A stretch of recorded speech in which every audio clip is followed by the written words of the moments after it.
நாளைய தினம் நடைபெறுகிற சட்டமன்ற கூட்டத்தொடரில் கலந்து கொள்ளக்கூடாது என்ற காழ்ப்புணர்ச்சியோடும் கெட்ட எண்ணத்தோடும் நேற்றைய தினம் அவர் ஆற்றிய கண்டன உரையை தாங்கிக் கொள்ள முடியாமல், ஜீரணிக்க முடியாமல், அதற்கு பதில் சொல்லுகிற ஆற்றல் கடுகளவும் இல்லாத இந்த அரசு அவரை கைது செய்தது.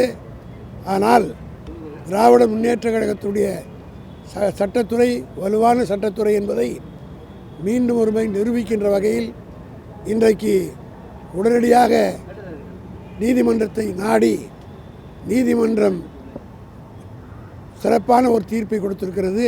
அது மட்டுமல்ல, இந்த அரசாங்கம் செய்த தவறை அவர்கள் பயந்து கொண்டு, காரணம் இன்று காலை நீதியரசர் 12 மணி வரை அவரை கைது செய்யக்கூடாது என்று உத்தரவிட்டிருந்த நேரத்திலும் அதை கணக்கில் கொள்ளாமல் சர்வாதிகார போக்கோடு, திமிர் போக்கோடு காவல்துறையினர் அவரை கைது செய்தது.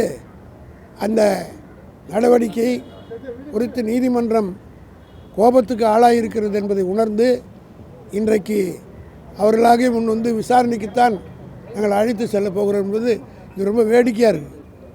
ஒருவரை விசாரிப்பதற்காக இவ்வளவு போலீஸை குவிப்ப வேண்டிய அவசியம்தானா? நீங்கள்லாம் வந்து மீடியா பீப்புள், உங்களுக்கெல்லாம் தெரியும் எத்தனையோ பேர் விசாரணை நடந்திருக்கு. எந்த விசாரணைக்கும் போலீஸ் ஸ்டேஷனுக்கு கூப்பிட்டா வரப்போகிறாங்க. விசாரணை நடக்கும்போது எதுக்காக இவ்வளோ போலீஸ்க்காக குவிக்கப்பட்டது? எதற்காக தஞ்சாவூர் கொண்டு போய் அவர் விசாரிக்க வேண்டும்? விசாரிக்கிற அதிகாரி இங்கே வந்து விசாரிச்சுட்டு போகலாம்ல. ஆக அவர் ஏதோ ஒரு சதி திட்டம் தீட்டினார்கள், ஆனால் அது நிறைவேறவில்லை. அவருடைய எண்ணத்திலே மண் விழுந்தது. நீதிமன்றம் நீதியை நிலைநாட்டி உதயநிதியை இன்று இரவுக்குள் விடுவிக்க வேண்டும் என்று உத்தரவிட்டிருக்கிறது. இது திமுகவுக்கு கிடைத்த மாபெரும் வெற்றி. செய்திகளை உடனுக்குடன் தெரிந்து கொள்ள கீழ்கண்ட கேபிள் மற்றும் டிடிஹெச் நெட்வொர்க்குகளில் எம்நாடு செய்தி தொலைக்காட்சியை காணுங்கள். பாதகம் செய்பவரை கண்டால் நாம் பயம் கொள்ளலாகாது பாப்பா. மோதி மிதித்து விடு பாப்பா, அவர் முகத்தில் உமிழ்ந்து விடு பாப்பா.